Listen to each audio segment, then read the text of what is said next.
All right, guys, to finish this up, the Bulge is this incredible thing, and the Germans get a good head start on it. But immediately their plan begins to flounder. The 82nd Airborne will be sent to the town of Stavelot to block GAC End Piper. The 101st Airborne will begin to occupy the key crossroads in the town of Bastogne. Problems that they are facing is neither airborne group had anything other than the weapons that they carried out of Market Garden. M1s, Tommy guns, BARs, Browning automatic rifles, not much else. So on the way to entering Bastogne, they had to take hand grenades and extra ammunition off the retreating 4th and 99th Divisions. And here, for the next several weeks, is how they are going to fight and scrap it out in and around the town of Bastogne. As I said, if you're walking into a forest around the holiday time, this is awesome. But this is how the airborne units marched into Bastogne. You can see they've got nothing but their winter coats or their summer coats. They're in waist-deep snow. The forest is covered, and there are Germans everywhere. The roads become nearly impassable. As traffic dries over them, things get bogged down, they sink in the mud, and then it freezes at night. And here's a young guy on an outpost. You can see 35 degrees below zero, just staring out at a field all by himself. A very miserable, cold day. The weather for the Battle of the Bulge was the coldest recorded in Western Europe in the 20th century, averaging a temperature around 35 degrees below zero.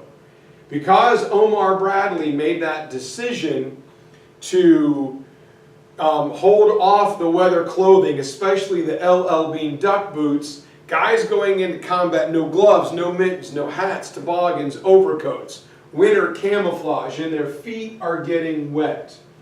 Trench foot is, when your body is so sodden and damp, your legs get an infection. Well, so many guys were going to rear areas to get treated for trench foot, it became a court-martialable offense, which was just ridiculous. Guys began to try and peel off their boots that the constricting leather had grown around it, and sometimes the skin from being wet, as the leather freezes and thaws, began to grow around the leather or into the skin. So when you pulled your boot off, you pulled your skin off with it. Guys were suffering and in pain, but they couldn't say anything because they didn't want to get court-martialed. You couldn't cook a hot meal. It was just days and days and days of you and a buddy in a foxhole fighting the Germans. Chapel Hill Mark Sumner, a gentleman who just passed on earlier in the year, said fighting in the Bulge was difficult. Not only did you have to overcome the snow and the ice, but the simple lack of communication. Nobody was getting any information. We didn't know who was in charge, how many Germans were coming, were we getting resupplied, how long were we going to be here. He said the two most precious things were ammunition and dry socks. Nobody had them, and everybody wanted them. The ground in some places, guys had to sacrifice their precious hand grenades to blow through the frozen earth so they could dig out a foxhole. Everywhere you looked, the landscape looked the same. It was mind-numbing. And if General Manteuffel had been able to get into Bastogne by December the 20th, which was his goal, he might have been able to meet all of his objectives. But he simply couldn't because of the tenacity like guys like Lyle Bach in Stavelot, like the 101st around Bastogne. Here is Lyle Bach. He will be captured on his 20th birthday, and here is what he has: 30 caliber machine gun, some homemade stuff, a couple bazookas and small arms, getting ready to defend the bridge in Stavelot. But it was the aggressiveness the constant movement, going out on patrols, the harassment of the paratroopers that will grind this mighty German war machine to a halt. 3 divisions, several thousand German soldiers try to dislodge the weakened 101st, but they couldn't do it. So the Germans will lay a medieval siege to the town. They will surround it. They will begin to bombard it. The guys had to dig deeper foxholes. When there wasn't enough wood to make rooftops or coverings, they reinforced their covers with frozen bodies. How do you like to sleep at night knowing there are dead frozen corpses above you trying to absorb the artillery shells? Sort of like Chamberlain and his men at Fredericksburg back in the Civil War. And all of this will capture the attention of the United States. And a German officer came forward on December 22nd. And General Anthony McAuliffe was in charge because Maxwell Taylor was not present. And when asked what his reply was to the German surrender, he said one word, nuts, like go to heck, we are not going to quit. This infuriates the Germans, who begin to attack even harder. So on Christmas Eve, heavy tanks, artillery begin to pound every position that there was. But the infantry attacks, the fog and the snow help cover the airborne soldiers, and they begin to beat it off. And young Bill Butler, kind of like that guy standing here, all by himself, says, man, last year I was at home. I was enjoying Christmas.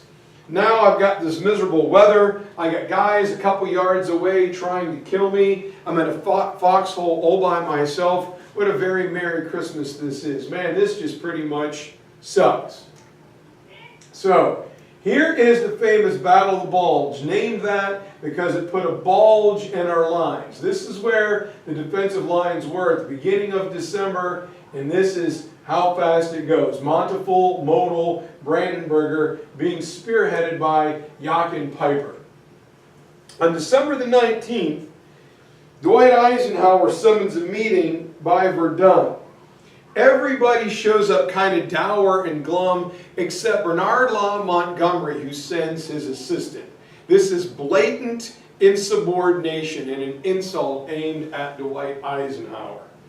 And Eisenhower's going, come on guys, buck up, let's go, let's look at this as an opportunity. And Patton is the first guy to pick up on Eisenhower's idea of enthusiasm. He goes, yeah, they stuck their neck out, like, let's just chop it off. And people said, hey, how quick can you get your men into Bastogne? He said, oh, they'll be there in about 48 hours. They're like, come on, George, your army is attacking due east. Now you've got to pivot it north. It'll take them 3 days to get there. He said, yes, I know. That's why I ordered them to make the turn north a day ago. I'm a day ahead of this. I'm not boasting. I got this. Patton says, I can do this. Eisenhower says, okay, guys, let's finish this thing. The problem comes in for United States General Omar Bradley. He was separated from his men. So Eisenhower makes the decision to give temporary command of Bradley's First Army to Montgomery, who said, finally, these Americans will be properly led. With them, I will crush the north end of the Bulge. With Bradley trapped, not being able to do anything, Brian Horrocks, the guy who led Operation Market Garden, took the Guards Armor Division, the 30th Corps that got stopped short of Arnhem, to the Meuse River and says, okay, we're going to box smart, we're going to win this war, we're going to hold up here. And American General Courtney Hodges said when Montgomery came to address the American troops, he waded in like Christ coming to cleanse the temple. Just arrogant to the T. He goes to the northern edge of the Bulge, claiming he was going to attack and suppress it, and he sat there and did nothing. He did not attack. Which brings up the famous story of George Patton, who was worried about bad weather, so on Christmas night, he orders his chaplain to come in. He goes, I need you to write a weather prayer. The chaplain says, what are you talking about? He said, I need you to write a prayer to have it to stop snowing. And the chaplain said, sir, I don't know if that's possible. And Patton's like, well, God is going to decide whose side he's on. If it's the Nazis, it'll keep snowing. If it's good weather, it's going to be ours. And the chaplain says, it doesn't work like that. He says, look, if you write a good gosh darn prayer, my relationship with the good Lord is so gosh darn great that it'll stop gosh darn snowing. So a couple hours later, the chaplain comes back. He hands Patton a prayer, who kneels down and says it, and lo and behold, the next day it stops snowing, the snow clouds move, and the sun shines. And George Patton will enter the city of Bastogne on December the 26th, claiming that he saved the 101st Airborne. If you talk to any member of the 101st Airborne, every single one of them will tell you that they didn't need to be saved by Patton. They were doing just fine on their own, which in reality, they could have used a little bit of help. And so it's at this point that the Bulge is made all the way to the small, beautiful little Belgian town of Cels. And there was a little restaurant, kind of pub there, and the owner's 16-year-old daughter ran out when she saw German tankers looking at their blown-up tank. Later we know that she saw an anti-tank mine fall off one of the trucks as it was retreating, and the snow quickly covered over it. And the tank drove on it, and it blew up. She ran out and said, oh guys, you can't use that road. When the Americans left, they seeded this entire road with mines. If you keep going, you're going to lose more of your tanks. The young lady was completely lying. The 4th Infantry was getting the heck out of there. If the Germans would have kept going and found the road open, the young lady and her family would have been shot. They would have been in a lot of trouble. The Germans believed her, and they begin to retreat. At the same time, Jochen Piper enters an American supply depot. And the gasoline was on fire, but a lot of food was there. And he walked into the officer's mess, and he saw a chocolate cake with chocolate frosting. And on it, it had a wrapper saying, baked in Boston, Massachusetts. And his men, again, this is a hardcore psychotic Nazi, he sat down and said, the war is lost. And his men were like, what? He says, we can't compete with this. Here we are, barely 20 miles from our front lines, and we're eating Limburger cheese in a toothpaste tube and a loaf of bread. And these Americans have got chocolate cake in the middle of a forest. We cannot compete with that. And I love to tell that story. If he would have taken the wax paper off that cake, it was probably gross. It probably tasted terrible. But he thought that it was baked 3,000 miles away in Boston, shunted to the front lines fresh. He's like, there's nothing we can do to compete with power like that. With Piper out of gas and disheartened, one of Patton's generals, Lightning Joe Collins, comes from the southern flank and crushes the extended German army. The cleared weather allowed the P-51 Mustangs and P-47 Thunderbolts to fly, and they pound the Germans, beginning their retreat. Here is General Anthony McAuliffe holding up the sign, Bastogne. It is in the War Museum to this very day. This here is a Panther tank, medium tank for the Germans in the little town of Grand Menil. It has been sitting there since it ran out of gas during the Battle of the Bulge. This is a massive Tiger tank. It would take about 2 of these to equal this giant thing. On this one, me standing on the ground, my head would be to about right here. On the Tiger, even standing on the track up here at the wide point, my head would be about right here with this massive 105 millimeter cannon in the town of Houffalize. This thing is like a dump truck with a giant cannon on it. Here it is again. I want you to get a good look at that, the power of a 105 millimeter cannon. And here I am in the Bois Jacques.